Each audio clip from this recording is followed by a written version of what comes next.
your business will never outgrow your mindset. Yeah.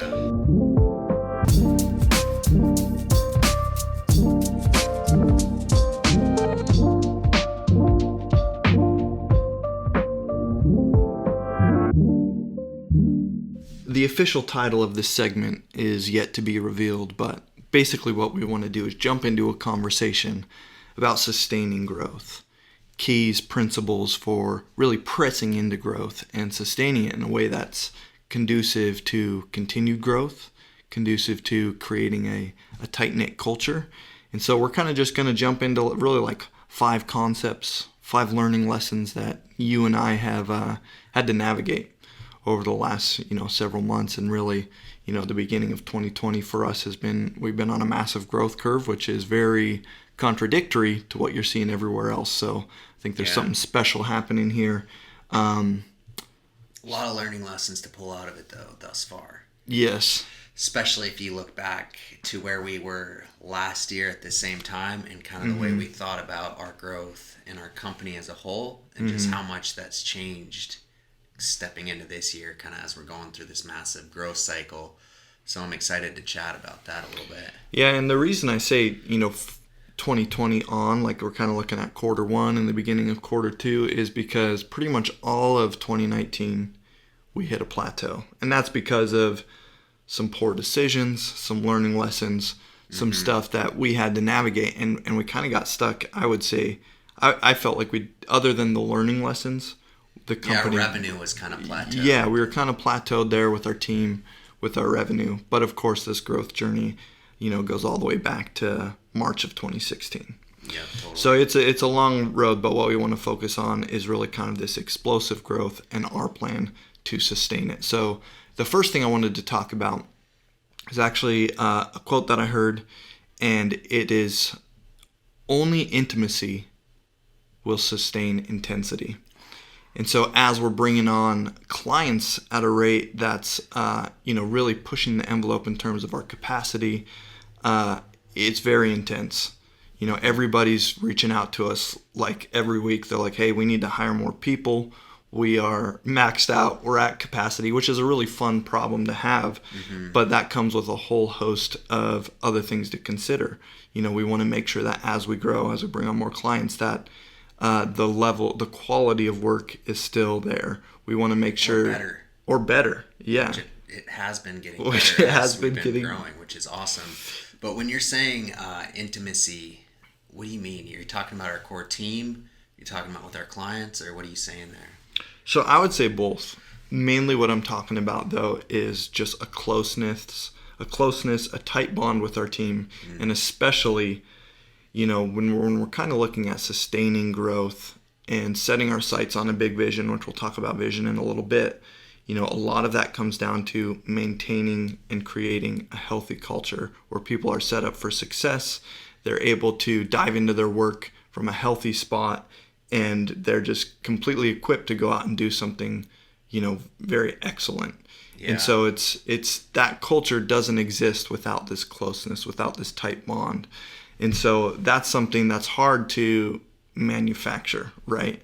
And so, I think what would be cool is if we could kind of talk about some different ways that we've been able to create a close-knit team, even though we all work remotely, and even though we're growing pretty rapidly. I think in the last 4 months, we've pretty much hired, 3 or 4 new people? 4, yeah. And we've still kept that tight bond, and things aren't slowing down at all. As you said, results are getting better. We're getting more clients.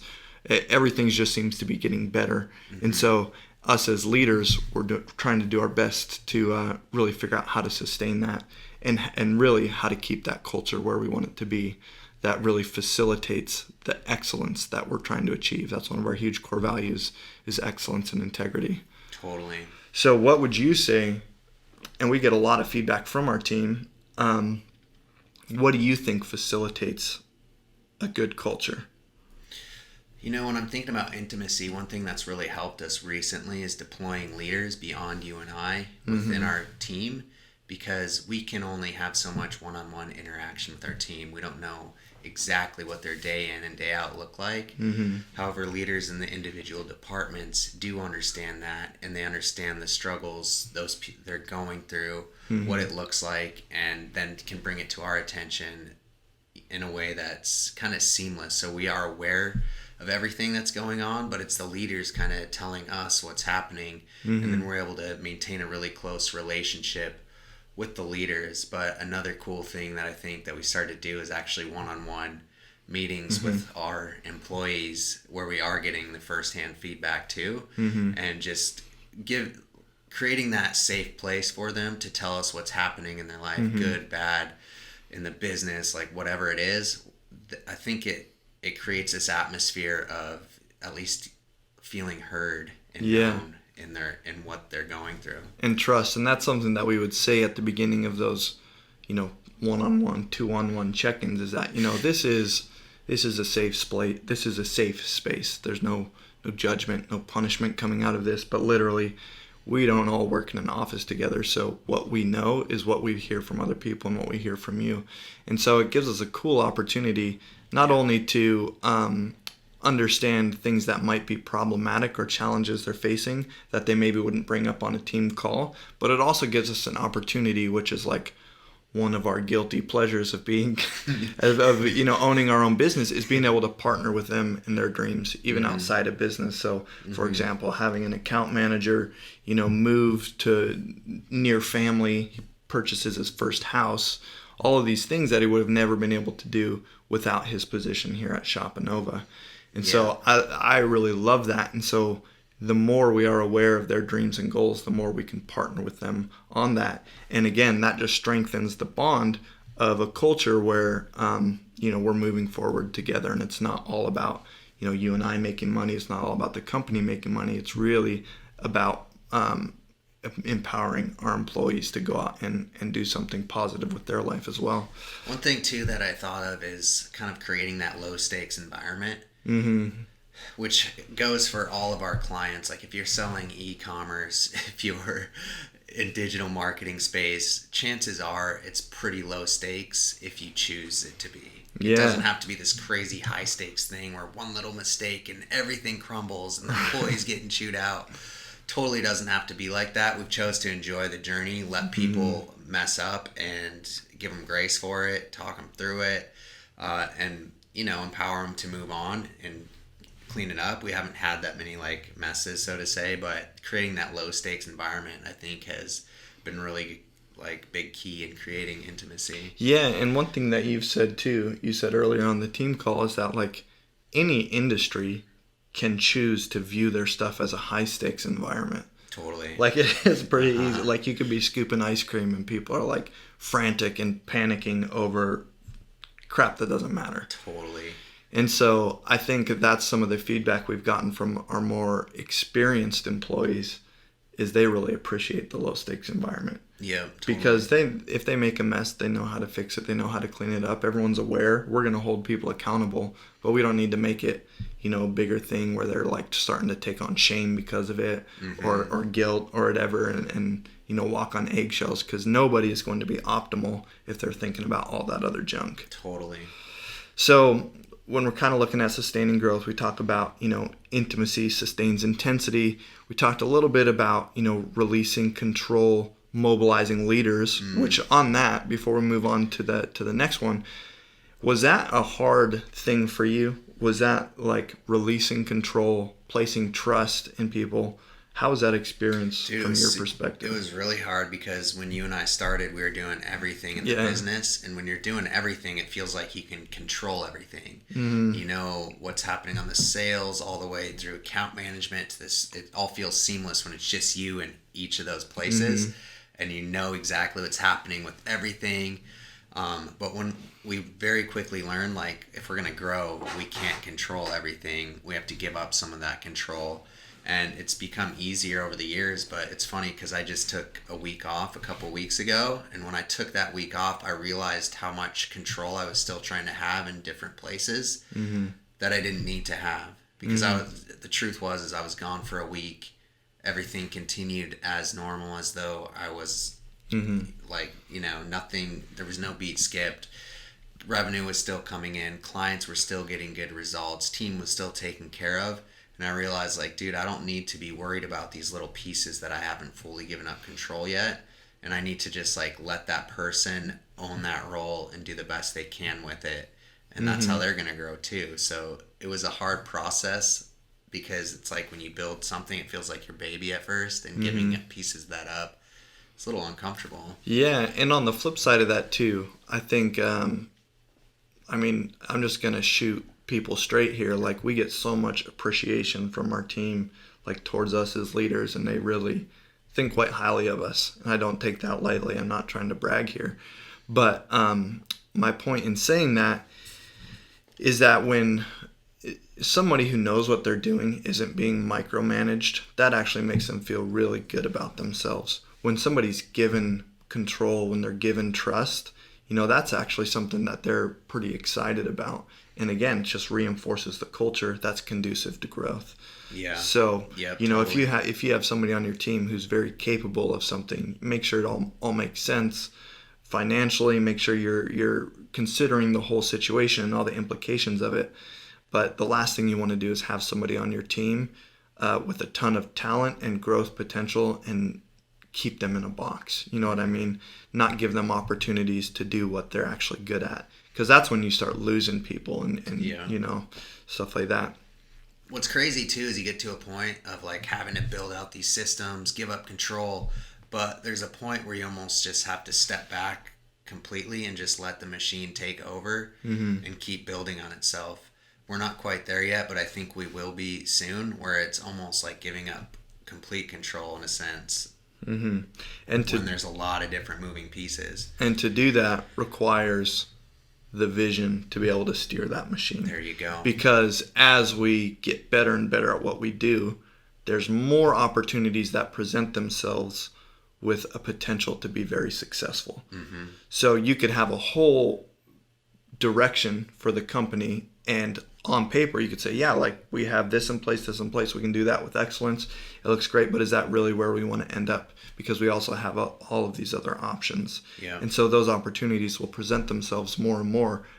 The more mature you get in business, the better you get in business. So having that vision is going to be super huge. But before we move on to vision, I thought that was a perfect segue, but we're saving that for last. That's fine. We're saving it for last because I want to talk about, when you're kind of approaching these opportunities and you're recognizing that you're on a growth curve, there's actually a lot of fears. There's a lot of fears that come along with that, a lot of insecurities that come up. And when an insecurity comes up, I take that as a sign of, this is me. Like, it's almost like a temp check that I'm still growing. I'm still moving into an area that's going to challenge me. And so we're constantly, as leaders, having to up-level our mindset. And I think the concept here is that your business will never outgrow your mindset.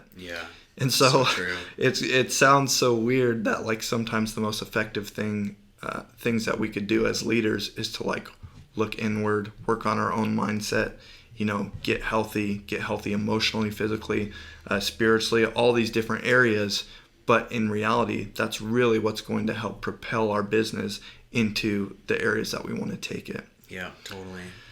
And then on that, just recently, like, we just navigated this, my big fear in explosive growth was, like, alienating. It was all shame-based. So it was like, if this happens, if this goes successfully, if the financial implications happen and I become much more wealthy, is there going to be people on our team that are going to resent me for it? Is my family going to alienate me for it? Like, all these things that kind of speak to a big shame monster down in my heart. And so, just being able to kind of look out that through a lens of giving myself some grace, recognizing that feeling isn't, like, it's not a good feeling, it's not a bad thing, it just is, and it's something that needs to be looked at and addressed, because If it's just shoved under the radar, that's when it starts coming out sideways. Yeah. And then you start self-sabotaging yourself in your business, and you don't even know why,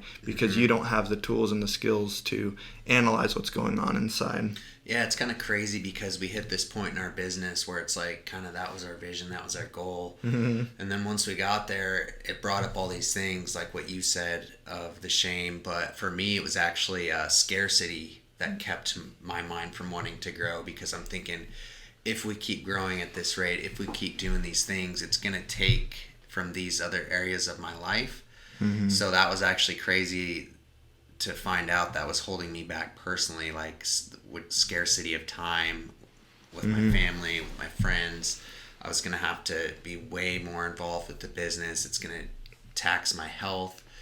Pretty much scarcity around everything, thinking I'm going to have to give everything to the business. So that was crazy to find out and address it and understand, like, no, we've come this far and still have the life we want. And it's even only provided more resources, more freedom. Totally. Promoted more health, tighter relationships with our family. Yep. And as we grow, like, totally believe now that that's going to continue to grow those other areas as well. And what's funny is when you identify those little fears, those little insecurities, they seem so small. It's just when it's lurking in the back of your mind somewhere where it's like you just get this sense of being overwhelmed, you get anxious. Yeah. But when you look at it, you're like, I'm just thinking about it wrong. And you kind of have the ability to move past it. And, we have somebody who helps us navigate through that. We have a life consulting coach who's very effective at like drawing out the root cause of anything that might be holding us back. So that's another thing too, is like not trying to navigate it alone, but actually having somebody who can speak into your life on those areas. And then, so I also have promoting that change is good. We can kind of breeze past that because I'm really excited to talk about vision. Yeah, sounds good. But that's just something we reinforce in our team meetings. You just got to embrace change and embrace that it's a good thing. And the cool thing about that is it doesn't necessarily, it's not growth is good. It's change is good. Because even if we went through a dip, and we suffered in a couple areas. We had a lack of leads, a lack of clients, stuff like that. If we can view that through the lens of it being good, we can view that as an opportunity to grow, to stretch, to innovate. And some of the most amazing innovations in business have come from the negative side of change. And even right now, some might consider the pandemic, for a lot of people, it is a very negative thing. For us, it's been a positive thing. So just kind of having this lens that change is good. Yeah, totally. Whether the change is actually good or bad itself. All right, let's pop into vision here. So our biggest mistake with vision is that we've always just set revenue goals. We've set we've set goals on the kind of results we want to get our clients. We've set goals on the kind of revenue we want to bring in as a company. We've set goals on the size of our company in terms of employees. We've set all these detail-oriented goals. Which is nothing wrong with those. There's nothing wrong with those. But we've found ourselves in this situation where we hit those way faster than we thought. Yeah. And then we don't know what to do next. We don't know where to go next because those are great to have, but it didn't encompass a direction. And so finally, we don't have this figured out by any means, but finally I feel like we have something that can be a little bit of a beacon of light as we're navigating opportunities, which there's more and more of, as we're navigating challenges. If we can have this vision to help us get through that, I think it's a powerful thing. And basically what that is for us right now is we don't want to be a 5-year company. We don't want to be a 10-year company. We want to make decisions today that will make it so that Shopanova is around when we're gone. Basically a multi-generational thing. And that is something where it doesn't matter if we're doing $250K a month, $500K a month, $1 million a month, whatever. That's something where we can set our goals, hit our goals all day long, but we still need to be thinking in terms of what is going to make this stable long term, what's going to make it financially strong long term? What kind of team do we need to have in place? And even things around like the team not growing too big, too fast without the right management in place. Yeah. All of these things, I feel like we still have quite a bit of work to do around our vision. Mm-hmm. But just having that one nugget of being like, we want this to be a business that outlasts our lifetime, for me, gives me so much more clarity in the kind of opportunities we're going to take. Yeah. Dude, I mean, it was crazy because there's something to be said for not just being like a flash in the pan, quick, successful business that just you sell out of right away, or you just don't know where to go and it falls off. But to be like, dude, let's set this so our kids can take over if they want to, or let's make something that outlives us. It's totally changed the way we've thought about all our other goals, really. And even our services. So right now, we put pretty much all of our focus into paid ads for Facebook and Instagram for e-commerce businesses. Yep. But if we're looking at this as something that's going to last beyond our lifetime, we all of a sudden think, okay, we are here to support e-commerce businesses, but is Facebook going to be around, 40 years from now, 50 years from now? Right. I'm not saying that's the only amount we'll live, but maybe we'll be retired by then or something. Yep. And so we start to think, well, maybe now's a good time to explore other avenues for generating e-commerce revenue. Totally. And so that's a decision we can make today that's going to reinforce our long-term vision. Yeah. And there's 100 different little decisions where if we know what the end goal is, if we know what that target is, it just gives us so much clarity in our ability to make an effective decision. Yeah. So good, dude. Vision's tough, though, because we've been trying to get vision for years. And it's fine. Like I'm fine with the vision we've had in the past and where it's got us to, and that it's a natural next step of having to set it bigger and long term. Mm-hmm. If you're on that journey, that's totally fine. There's nothing wrong with that. But getting to that place of really long term, like, vision feels so good to me. Mm-hmm. And then as a leader, giving yourself the opportunity to step out of the weeds and actually free up your headspace enough to be able to get into a state where you're dreaming, you're thinking long term. Mm-hmm. That's super important too. Another piece of the vision we're kind of working on as we're kind of like mulling it over, thinking about it, whatever, meditating on it is, part of the implication of that being like a multi-generational company is like we want this to be a strong career path for life through retirement for anybody in our company as well. Super and even important. Just having that, again, it's really helpful for our employees to know that we're not just chasing cash opportunities. Mm-hmm. We're not just chasing the latest fad. Yeah. We're trying to make decisions where this is going to be around as long as you want it to be. You can be involved in this company forever on through retirement. Yeah. And so, just getting a little bit more clarity on that feels so good to me. And I'm excited to dive in a little bit more. Really quick before we wrap this up, why don't you say the 4 or 5 things we talked about just so everyone knows at the end, and then we can... Yeah. So sustaining explosive growth is this idea that only intimacy sustains intensity. When you're on a growth curve, you need to be able to release control and mobilize leaders. You also need to constantly be dispelling fears and insecurities because your business will never outgrow your mindset.